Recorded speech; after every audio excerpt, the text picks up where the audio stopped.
gonna make my creation awesome.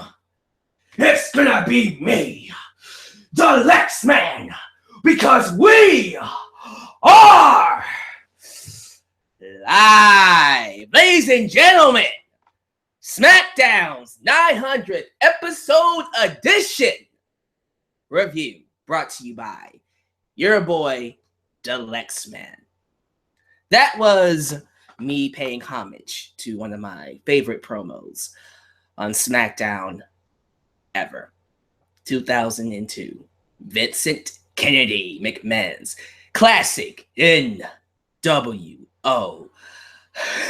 Oh, man. I just watched that promo before I turned on this review. Still stands out, man. Still stands out as one of the greatest promos of all time.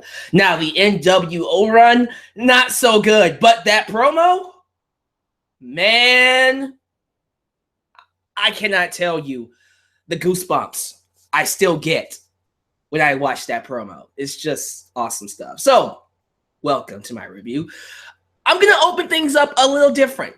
Instead of going straight into the review, I want to take this time to talk about my favorite moments in Smackdown history, because this is the 900th episode edition and it's cause for celebration. Let's celebrate the times that made us wrestling fans on Smackdown. And it's only going to take a couple of minutes of your time.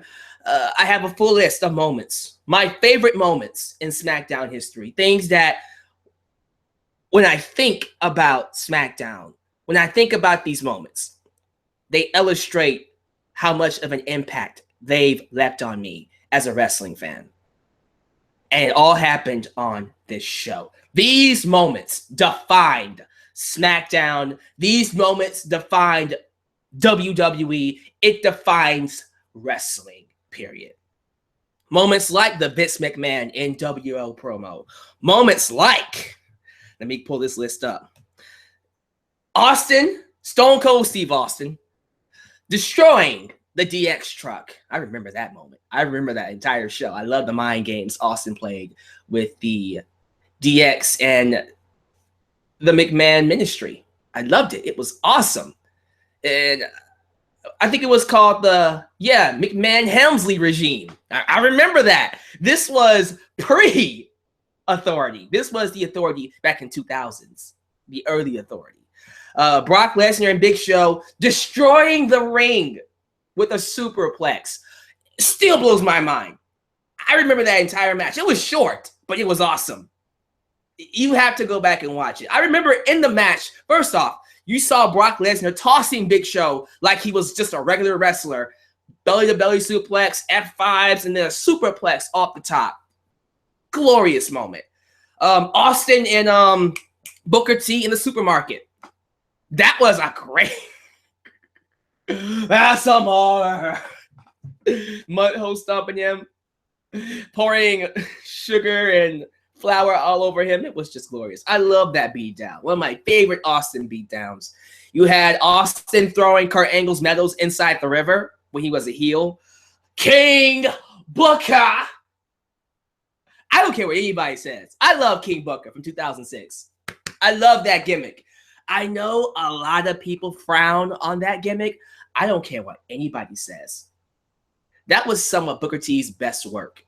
When he would play this British king, all proper, and then all of a sudden you make him angry, he'll go back to his old self. Oh, hell no. Tell me he didn't just say that. It was just glorious. Along with King Booker in 2006, let's not forget about one of the unspoken heroes of SmackDown back in the day. The man who was single-handedly changing Friday nights from Green Bay, Wisconsin, Mr. Kennedy. Pause.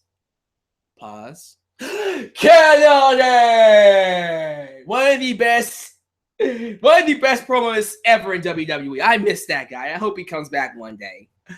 Another great promo is speaking of promos, Mick Foley had one of the best promos in SmackDown history with Edge in 2008, where he told Edge, you need to find that Edge because you're going to fight The Undertaker in Hell in a Cell. Because if you don't find the Edge that I said was the greatest hardcore champion in the world and the greatest hardcore champion of all time, he'll tear you apart. Edge went, I understand, and tore Mick Foley a new one. That was his last SmackDown before he went to TNA. Loved it. Loved that promo. I loved a lot of Undertaker's mind games on SmackDown. We saw it with Booker T. We saw it with Randy Orton. We saw it with Mr. Kennedy and others. I love this segment from 2002, the Kiss My Ass Club finale. We had The Rock making Vince McMahon kiss Rikishi's ass, and shoving it up his ass, actually. It was just glorious. I loved all the bells and whistles that went with it. Austin stopping Kurt Angle. You had Trish Stratus and Jim Ross. Jim Ross on commentary made it even more awesome, man. Kurt Angle, love Kurt Angle. Kurt Angle was one of the forefathers of SmackDown. I don't think SmackDown would be as good as it is if it was not for Kurt Angle. The amazing matches he had. Team Angle. Him kissing Stephanie in 2000. The whole stuff with him and Triple H in 2000 was glorious. But that one segment where he kissed Stephanie, it was crazy. Not just that, he had a ton of great segments. When he was the GM, broke his leg. Jesus, a lot of stuff. Him and Chris Benoit being that dysfunctional tag team. Sexy Kurt with Sensational Sherry. Just good stuff all around. Speaking of Chris Benoit, that's another one, man. I know we're not supposed to talk about Chris Benoit, but you can't SmackDown's history. We can't have a history with SmackDown, for SmackDown, without Chris Benoit. Because literally 50% of the top 100 wrestling matches of all time that SmackDown ever gave us has Chris Benoit's name in it. You cannot have a top 100 SmackDown matches without a Chris Benoit in that list. You can't. You can't. He was one of the best wrestlers to walk into SmackDown, WWE, wrestling, period. The Cruiserweights, Rey Mysterio, Tajiri, Jamie Noble, and Nidia. Remember that? Jimmy Wang Yang. Oh my God, the Asian cowboy. Call me all-American. I'm a redneck dude. I still remember him. This is really good stuff. Chavo, Paul London. Just really awesome stuff, man. And then the tag teams, the Bashams, London and Kendrick, Eminem, Billy and Chuck, Los Guerreros, the world's greatest tag team, Shelton Benjamin and Charlie Haas, Benoit and Angle, like I said, Rock and Sock Connection. Remember that? That was just awesome. Crime Time, Deuce and Domino, RVD and Rey Mysterio, Mysterio and Eddie, Mr. America, Hulk Hogan and Edge. Speaking of Hulk Hogan, in 2002, when he won the championship from Triple H, that very next SmackDown was one of the most emotional segments in wrestling history, where the audience for 5 minutes straight gave him one of the loudest, craziest ovations that any wrestler got. He couldn't talk for 5 minutes, and he was in tears by the time he started his promo. It's on YouTube. Go back and watch it. That should be on the network. All these segments I'm talking about, I hope it's on the network. I should go back and watch all of these on the network. These would be great for the network. You got other stuff like Vince McMahon and Stephanie having their feud in 2003. I will strike down the face of defiance. It's just, oh my God. Big Show returning in 2004 and wiping out the entire SmackDown roster. Tori Wilson and Dawn Marie having their HLA lesbian angle when she married Tori Wilson's father just to get with Tori Wilson. Billy and Chuck's wedding that was interrupted by Eric Bischoff when he had 3-minute warning come out and attack Stephanie McMahon. Did I just hear myself say 3 minutes? Jesus, man, this shit used to be good. What happened to WWE? What happened? I can't mention SmackDown without one of the greatest wrestlers of all time, Eddie Guerrero. Eddie Guerrero was a light beacon. He was a beacon. for that SmackDown roster in so many ways. Not just with Los Guerreros, not just with his stuff. Early SmackDown with the Radicals, with China, with everybody. Even the live cheat and steal gimmick is one of the greatest gimmicks of all time. Someone that should have been hated was beloved, and someone who can make you hate him if you wanted to, but also make you love him so much that he brings you to cheers. The stuff between Eddie and Rey Mysterio in 2005 was glorious. It was classic, phenomenal. I'm talking about the fact that the feud was based off the one match that Eddie could not get over Rey Mysterio. It drove him insane. Every match that Eddie had against Rey, he lost. He could never beat Rey Mysterio. And then he finally beat him after he lost everything in a steel cage match. It was a beautiful storyline, beautifully told. You had Thugonomics John Cena, not this version of John Cena we see nowadays, but Thugonomics John Cena is one of the best of all time. Love his raps. All his raps were glorious. You had Edge. Edge, he was here tonight. Edge, everything about Edge on SmackDown was beautiful. All his matches, early SmackDown, some of the best matches I've ever seen. One of my favorites is Edge versus Eddie Guerrero in 2002 on SmackDown. That ladder match, well, it wasn't a ladder match. It was a street fight that had a ladder in it. Beautiful stuff. Just amazing, amazing all around. I loved every single bit of that match. One of my favorite matches of all time. Rhino spearing Chris Jericho through the stage. Moments like CM Punk turning heel on Jeff Hardy. Just a lot of great stuff. And I got to take this time to give credit to the People's Champion, The Rock. There is no SmackDown without The Rock. Because The Rock created SmackDown.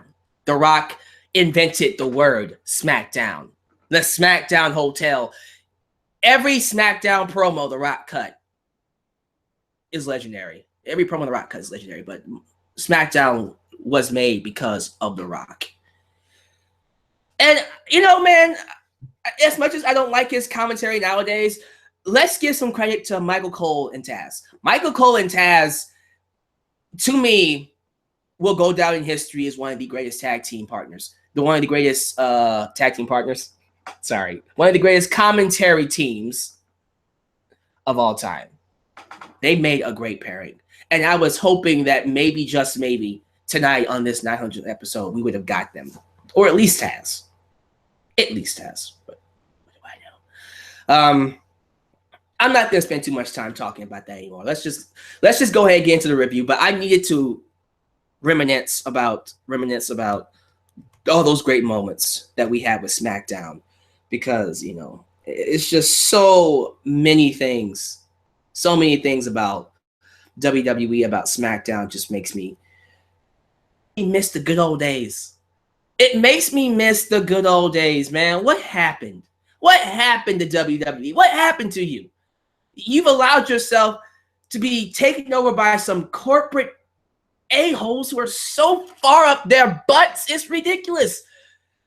You're just so far up your butts now, you can't even have fun. SmackDown is at least having fun a little bit, but Raw it's ridiculous how bad Raw has gotten.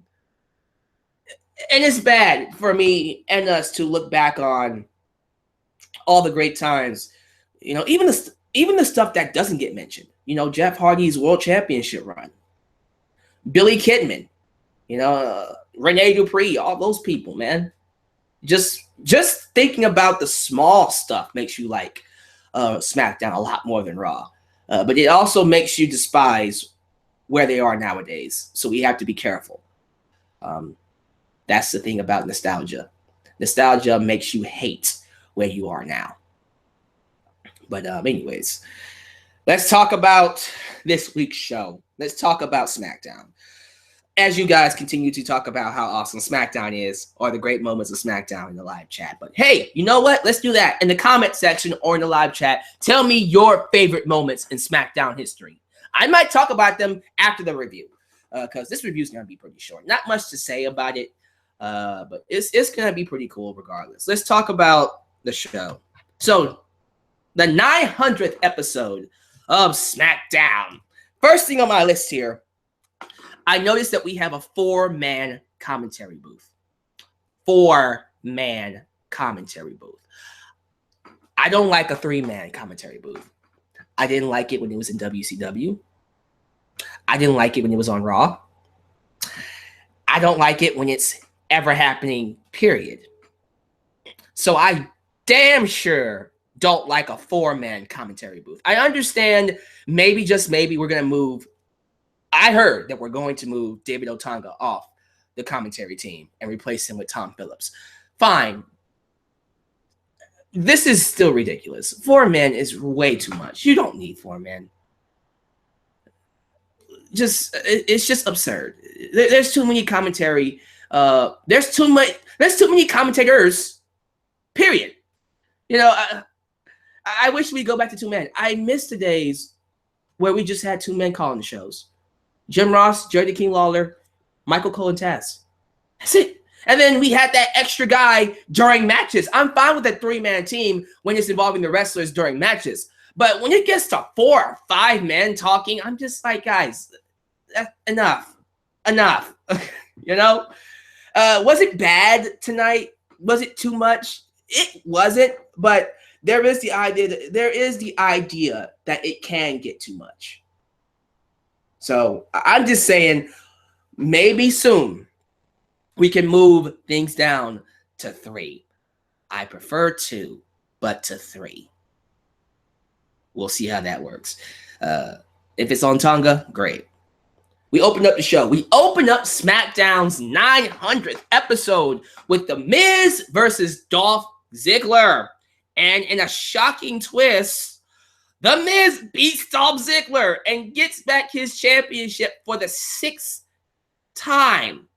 The Miz is a 6-time Intercontinental champion.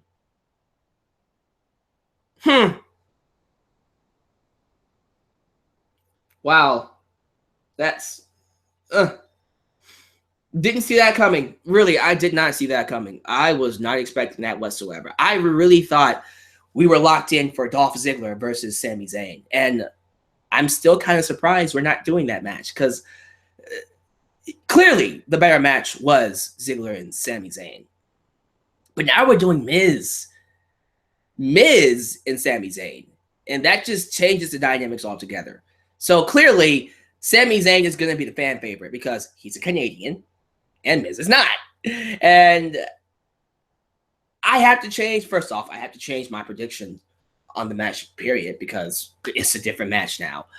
But now I have to change my entire view on things, on how this is going to work out. Because I thought, clearly the championship was going to stay on SmackDown because Ziggler is the babyface. And this match was just being done as like a popcorn, have fun, we're going to tear the roof off the place match.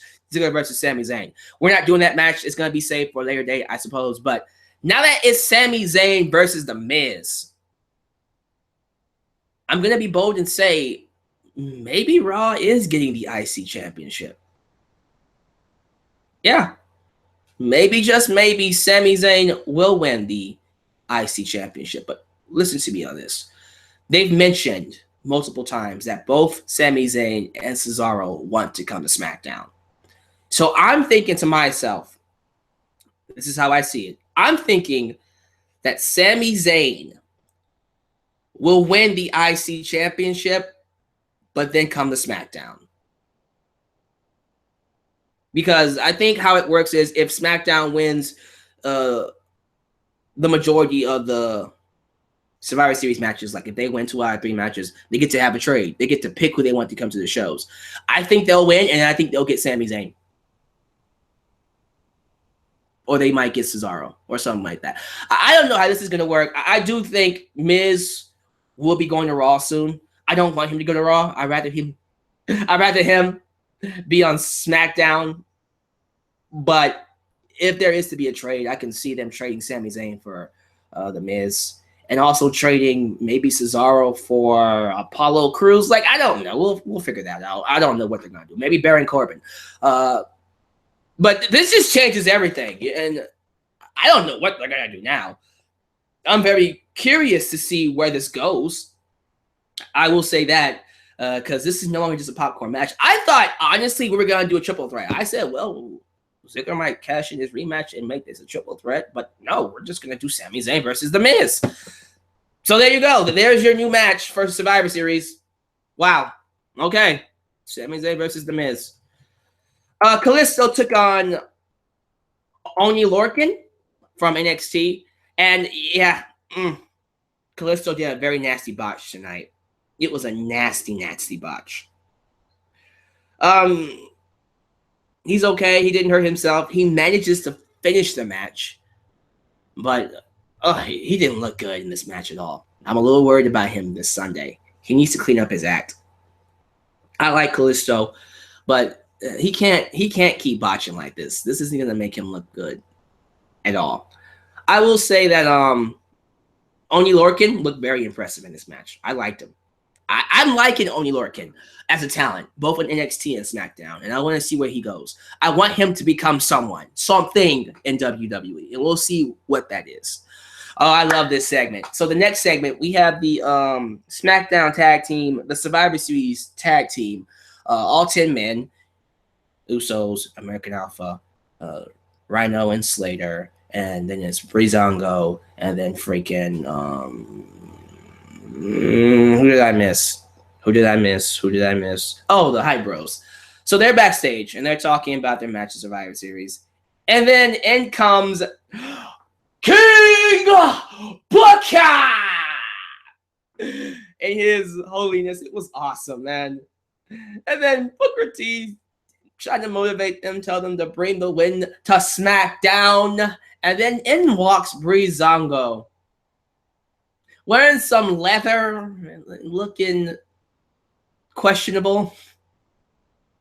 YMCA. It's just, oh my God. The Village People. They remind me of the Village People. They do. I don't know what their gimmick is. I don't know what they are. Like, what are they supposed to be? Regardless, they came in there, they're talking about how everybody looks ugly. They're the fashion police. And then Booker T looked at him and did the whole, I'm a king, and then you pissed me off. You didn't say that. Tell me you didn't just say that. He did that whole spiel, and it was great. I loved it. I don't care what anybody says. I loved it. Then we had Nikki Bella versus Carmella that ended in a no contest because the Raw Women's Survivor Series team, Sasha Banks, Bayley, Nia Jax, Alicia Fox, and Charlotte, interfered. They invaded the match and beat up on the two SmackDown girls. Yes, even Bayley and Sasha Banks, which I didn't like. I don't like that the baby faces were doing heel things. Like, I would have at least had Bayley and Sasha not, get their hands as dirty. I mean, I get the whole idea that it's Raw versus SmackDown, so there is really no good guy or bad guy. And regardless, it's I don't like it. I didn't like how the characters did that, but at the exact same time, it's Raw versus SmackDown. It's in an area of gray anyway, so I don't know. I don't know what to say. It just kind of bothered me. But there were a couple of cool spots. Nia Jax breaking the barricade. Nia Jax, when she spears that barricade, it always looks like she's trying to kill herself. It's just crazy. And then Naomi's dive to the outside. Naomi is extremely underrated. Extremely. And hopefully one day she gets a chance to shine. I hope, man. I hope. She needs her time in the spotlight. A couple of things that I liked. It's just, Bayley and Sasha Banks. It's just nitpicks. Oh, and also Nikki Bella busted her teeth. Yeah, she actually busted her teeth during the beatdown. And she showed it on Talking Smack. Hilarious. We had a random 8-man. It was 8 versus 8 tag match. It was the people in the Survivor Series tag team, SmackDown Survivor Series tag team, taking on the other tag teams on SmackDown that didn't make it. And, of course, the Survivor Series tag team won. Nothing else to say about that. But then we had the cutting edge. We had the return of Edge, who was sporting a new beard, a Viking beard, and he also grew his hair back. I like that he grew his hair back. It's pretty cool. But he was interviewing the 5-man Survivor Series team, the main event 5 men. AJ Styles. Wow, I'm sorry, guys. Randy Orton, Bray Wyatt. This is why I should write things down. It would help me out. Dean Ambrose and who did I miss? AJ Styles, Dean Ambrose. Shane McMahon. There we go. Sorry. It's just, I need to write this stuff down from now on. My memory is terrible. And then we had James Ellsworth as the mascot in there. But, you know, Edge put over Ellsworth as one of the most popular people in WWE, of course. Then you had, you know, Edge was playing up everybody. Randy Orton, who's a member of the Wyatt family now. He brought up Rated RKO, which was awesome. But then, you know, they were talking about how they might not get along, how they don't like each other, but they're going to try to make things work. But they played up the idea that they may implode. And that's when Gong, The Undertaker returns. Taker came back, and he made some announcements that were pretty cool. The first announcement is he's back on regular schedule. The Undertaker is back on regular schedule, which is really, really cool. Yeah. Now, how often he'll be wrestling, I don't know. But if he's going to be working on SmackDown, that just opens the door for a lot of possibilities. Ladies and gentlemen, we can now see The Undertaker versus AJ Styles. That is now a possibility. And I want to see it. I will pay good money to see AJ Styles versus The Undertaker. And then we also got Taker versus Bray. No, we already did Bray Wyatt. What am I talking about? Well, that's the only match I can think of right now. You know, there are matches we can do with Taker and other people on the roster. So I love the idea of Taker versus AJ Styles. I think that's going to be good. But clearly they're bringing him in to do Cena and Taker very soon. I can tell that's what they're going for. Maybe for WrestleMania. But the other announcement was Taker pretty much giving a motivational speech. He was telling them, y'all better win this match. Otherwise, I'm coming after your souls. Yeah, that's it. And then he ended the show. And, you know, it was good seeing him back. Taker still looks like he can maybe have 1 or 2 more matches left in him. Maybe. But, you know, he was there to give him a motivational speech, you know. Put that foot in their butts and let them know, y'all better win this match. But, yeah, man. And then Talking Smack was cool, as usual. I like Talking Smack because it's fun. Nobody has anything up their butts. It's just them going in there, saying what's on their minds, and then being done with it. That's it. I just like Talking Smack. It was just fun. Nothing else to say about it, though. You know, everything I talked about is what they talked about. Just, you know, it was a fine show. It was solid. Would I have preferred more nostalgia on this show? Absolutely. But I get the whole idea. We don't want it to be just about the old guys or the past talents. We want it to be more about the talents now. But for me, you know, here's what I'm going to say. We still got the 1000th episode of SmackDown, which won't be happening for a while now. It won't. Yeah, it's probably going to be in the next, 2 years? Because when is that? That's 2018. So when they do the 1000th episode of SmackDown in 2018, that is when I want them to go all out. That's when I want them to just really hammer it. I'm talking about, I want to see The Rock. I want to see Edge and Christian. I want to see Kurt Angle. I want to see Paul London and Kendrick. I want to see everybody. I want to see just straight up nostalgia in my face. Awesomeness. That's the episode they should do it on. It's 1000 episodes. Why not? Come on now. So that's how I feel about that. It was a fine show, though. I don't hate it. I give it. Would I watch it again?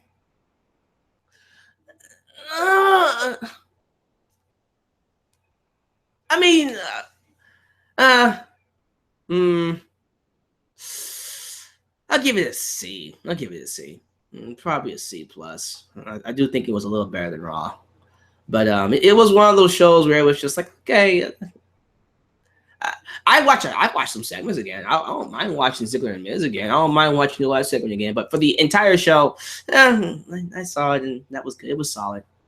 Thanks. But it was fine. I didn't think it was terrible. I just, kind of wished we got more nostalgia out of it. That's just about it. But thank you guys for watching. Let's get some more favorite moments. So right now in the live chat, I want you guys to tell me your favorite moments of all time in SmackDown history. And we can talk about them right now. So right now, your favorite moments. Sound off. Sound off, ladies and gentlemen. And thank you to the person who posted this. SmackDown's 1,000th episode of its 1,000th episode is happening in 2018 on October 16th. Wow. Let's see here. Of course, Stone Cold destroying the DX Express, all of the Undertaker's mind games that he's done on SmackDown. John Cena's debut against Kurt Angle, of course. Ruthless aggression. Man, just good stuff. Angle versus Lesnar in the Iron Man match. Holy crap. That was that was a fantastic match. That was beautiful, man. TLC 3. Yeah, it was a 4-tag team TLC. That was one of the best matches that I've seen. Triple H versus Triple H versus Jeff Hardy for the IC Championship in 2001. Very underrated match. Very underrated. Good one, man. Let's see. John Cena smacking Stephanie's ass. Okay, guys, calm down. Mysterio versus Eddie Guerrero's feud, of course. Rhino spearing Chris Jericho, of course. Batista, okay. Batista versus Undertaker in a steel cage. Yeah, they had a really good feud on SmackDown, actually. Let's see here. Edge versus Eddie. The ladder match. Yeah, of course. 2002. Stone Cold versus RVD in 2001. That's a random match. I'm pretty sure it was awesome, but Jesus, that's pretty random. Big Show's return, like I said, in 2004 when he wiped out the entire roster. Cena versus Eddie Guerrero in the parking lot brawl. Classic match. The rapper gimmick from John Cena, of course. CM Punk's heel turn in 2009, the entire heel run. The Straight Edge Society. You can't go wrong with the Straight Edge Society, man. Just a lot of good things, man. Just a lot of good things about SmackDown. Legendary. Oh, I love this. JBL's World Championship run. And that was good, man. I love JBL and his run on SmackDown. Wrestling God!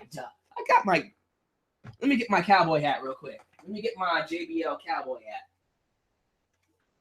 There it is, baby. There it is right there. That's my JBL cowboy hat. Let me put it on real quick. Because I am what I say I am. And I am a wrestling God. You know who I also look like? Hold on. Let me get the glasses real quick. I got to do this one time because I missed this guy. Hold on for a minute. Todos and escúchenme. Everybody listen to me. My name is Armando Alejandro Estrada. Love that guy. I miss him. Oh, and of course. And I present to you the Samoa Bulldozer. Oh, my God. Rest in peace, Umaga. Gotta get that off my chest. What else we got? The Undertaker versus... Oh, my God. Jeff Hardy in the Extreme Rules match. I remember that match. That was awesome. Kurt Angle winning the world title in 2006 in the Battle Royal. That did happen. That's true. Let me see here. James Ellsworth's debut. I love James Ellsworth. I have a big forehead. I know my forehead's big. It's all right. I love my big forehead. Don't be hating on my big forehead. Tori Wilson and Dawn Marie's bikini contest. Look, I loved all the bikini contests that we had. Okay, even the one with Tori Wilson and Sable were in it. Yeah, Tori Wilson and Sable. You know what I'm talking about. Don't sit there and tell me you don't know what I'm talking about. You calm down. I miss Tori Wilson. I miss Tori Wilson. Oh man, she was awesome. I miss that woman. Gregory Helms. Oh, you mean Hurricane? Man. Eddie Guerrero's celebration. Let's see what else we got. The Great Khali. Okay. Great Khali. Why do I put this? Sucked. So no, we're not going to talk about Great Khali. Yeah, and I hear Terry Wilson still looks like the exact same person she was in 2000, the early 2000s. Period. Oh man, the SmackDown on 9/11. Yeah, that was beautiful. I love the tribute they did. That was beautiful. Just a lot of great things on SmackDown. Just man, nostalgia. Thank you guys. Thank you for that. But you know what? Let's go ahead and end it right here. Tomorrow will be my Lucha Underground review of Aztec Warfare. Yes. Be there for it. Because, ladies and gentlemen, this is your boy, Alyx Man, signing off. Subscribe, like me on YouTube, and subscribe. And also like me on Facebook. And follow me on Twitter, because I will be tweeting about these shows every single time they air. Thursday is the top 10 SmackDown matches of all time. Friday is my Q&A. And then Saturday, NXT TakeOver. Toronto. Sunday, Survivor Series. Every video. A video every day. A video every day this week. So be sure you tune into that. Thank you, guys. This is your boy, Alyx Man, signing off. Thank you, SmackDown, for 900 episodes. Here's to 100 more. And remember, 1,000th episode of SmackDown. I want straight up freaking nostalgia. Just go crazy with nostalgia. Thank you very much. You guys take it easy. Peace out.